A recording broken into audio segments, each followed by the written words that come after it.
ஆத்ம அன்பர்களுக்கு வணக்கங்கள். நீண்ட இடைவெளிகளுக்கு பிறகு உங்களை சந்திப்பதில் மிக்க மகிழ்ச்சி. இது உங்கள் சித்தப்பார்வை யூடியூப் சேனல். நான் உங்கள் பிரம்மஸ்ரீ என் பசுபதி. பொதுவாக நவகிரக தோஷங்களை போக்குவதற்கு நவகிரகங்களுடைய கோவிலுக்கு நம்ம போகிறது வழக்கங்க. ஆனால் அகில உலகத்தை ஆளும் அந்த பரபிரம்மனின் இயக்க சக்தியாக இருக்கக்கூடிய ஆதிசக்தி பராசக்தி 10 வடிவங்களில் அவதரித்திருக்கா. இந்த அவதார வடிவங்களில் வழிபடுவதன் மூலமாக இந்த கிரகங்களுடைய தோஷங்களையும் நீங்கள் பிறந்த ஜென்ம லக்னத்தினுடைய தோஷங்களையும் உங்களால் போக்கிக்க முடியுங்க. அதை பற்றி தான் இந்த வீடியோவில் நம்ம பார்க்க போகிறோம். வாங்க வீடியோக்குள்ளே போகலாம்.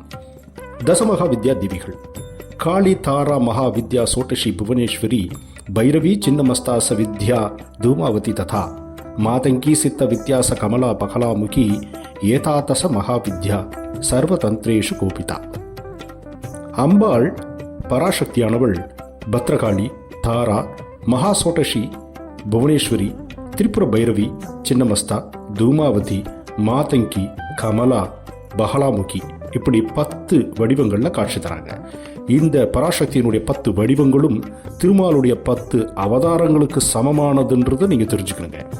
இந்த அம்பாளை வழிபடுவதன் மூலமாக ஆளப்பெரிய ஆற்றல்களையும் நவகிரகங்களுடைய தோஷங்களையும் நம்மளால் போக்கிக்க முடியுங்க.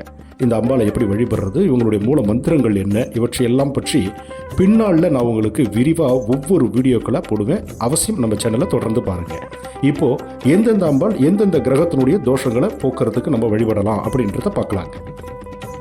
ராஜமாதங்கி புதனுடைய தோஷங்களை போக்குவதற்கும், பகலாமுகி செவ்வாயின் தோஷங்களை போக்கிக் கொள்வதற்கும், சின்னமஸ்தா தேவி ராகுவின் தோஷங்களை போக்கிக் கொள்வதற்கும், தூமாவதி கேதுவின் தோஷங்களை போக்குவதற்கும், புவனேஸ்வரி சந்திரனின் தோஷங்களை போக்குவதற்கும், பத்ரகாளி சனி பகவானுடைய தோஷங்களை போக்குவதற்கும், திரிபுர பைரவி ஜென்ம லக்னத்தினுடைய தோஷங்களை போக்குவதற்கும், கமலா சுக்கிரனுடைய தோஷங்களை போக்குவதற்கும், திரிபுர சுந்தரி சூரியனுடைய தோஷங்களை போக்குவதற்கும், தாராதேவி குரு பகவானுடைய தோஷங்களை போக்குவதற்கும் நம்ம வழிபடலாம், வணங்கலாம். இந்த அம்பாளுடைய மூல மந்திரங்களை நம்ம உச்சாரணம் செய்யலாம், உபாசனை செய்யலாம். அன்பர்களே, இந்த நான் சொன்ன இந்த குறிப்புகளை, இந்த அம்பாளுடைய வடிவங்களை மையப்படுத்தி நீங்கள் வணங்கி வாழ்க்கையில் மிகப்பெரிய வெற்றிகளை பெறணுன்றது என்னுடைய எண்ணம். சித்தர்கள் அருள் இதனோடு உங்களுக்கு சித்திக்கட்டும்.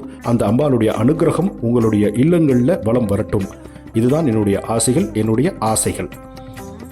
அன்பர்களே, இது போன்ற அற்புதமான ஆன்மீக தகவல்களை பெற தொடர்ந்து நமது சித்தப்பார்வை யூடியூப் சேனலை பாருங்கள், சப்ஸ்கிரைப் பண்ணுங்கள். உங்கள் நண்பர்கள், உறவினர்கள் இவர்களுக்கு இந்த வீடியோக்களை ஷேர் பண்ணுங்கள். உங்களுக்கு ஏதாவது சந்தேகம் இருந்தால் எனக்கு மெசேஜ் பண்ணுங்கள் அல்லது தொலைபேசியில் தொடர்பு கொள்ளுங்கள். அடுத்த இனிய பதிவுகள் வரும் வரை உங்களிடமிருந்து விடைபெறுவது உங்களது சித்தப்பார்வை பிரம்மஸ்ரீ என் பசுபதி. நன்றி, வணக்கம்.